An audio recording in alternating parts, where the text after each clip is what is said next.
Hello, it's Laura from the library, and I'm back with another story I hope you like. It's called Oh No, Look What the Cat Dragged In. It's written by Joy H. Davidson and illustrated by Jenny Cooper.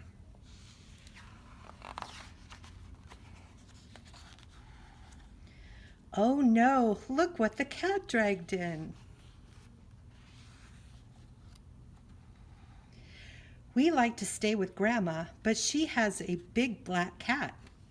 He likes to go out late at night and he drags things through the flat. But Grandma's acting worried and looking very grim.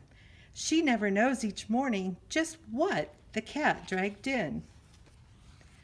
When we woke up on Monday, got dressed, and skipped downstairs, we found our anxious Grandma standing on a chair. She was pointing at the kitchen and looking very grim. "Oh no," she cried, "look what the cat dragged in." Lots of creepy crawlies were climbing up the wall, while a very prickly hedgehog was running down the hall.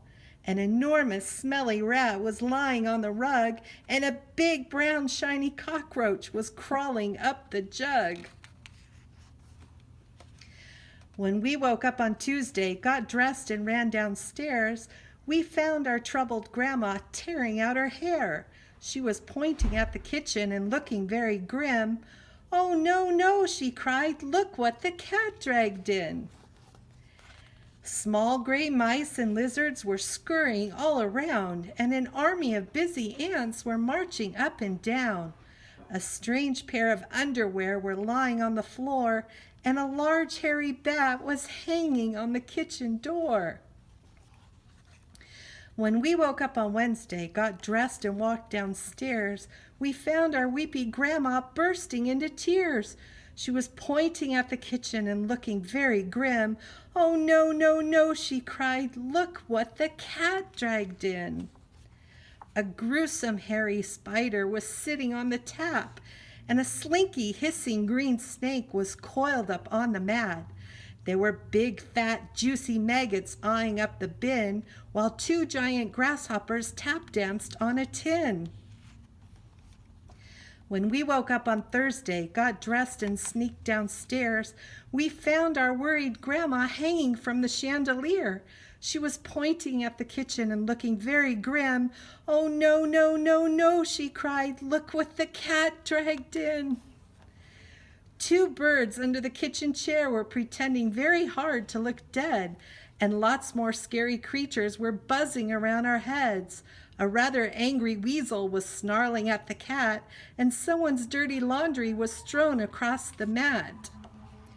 When we woke up on Friday, got dressed and crept downstairs, we found our horrified Grandma looking really scared. She was pointing at the kitchen and looking very grim. "Oh no, no, no, no, no," she cried, "look what the cat dragged in." There were creepy crawlies everywhere and garbage piled up high. The cat was in his basket, keeping a watchful eye. The garbage was very smelly now, and all the creatures ran amok. I don't know how we'll clean it up. We'll have to hire a truck. When we woke up on Saturday, we hid ourselves upstairs. It was far too terrifying to venture down the stairs. We could hear all kinds of noises. It was pandemonium. Grandma was loudly grumbling about what the cat had done. "Eek, meow, yikes, help, ooh, yuck." When we woke up on Sunday, we peeked cautiously downstairs, and to our astonishment, our Grandma wasn't there. We found her in the kitchen as calm could be. She was cooking us some breakfast and brewing up some tea. We looked around the kitchen. We couldn't believe the view. Everything was spotlessly clean. It shone and smelled like new. The cat was asleep in his basket and loudly snoring away. Our Grandma had been busy. She'd really saved the day. She nailed up that cat flap and locked the windows tight, she told us.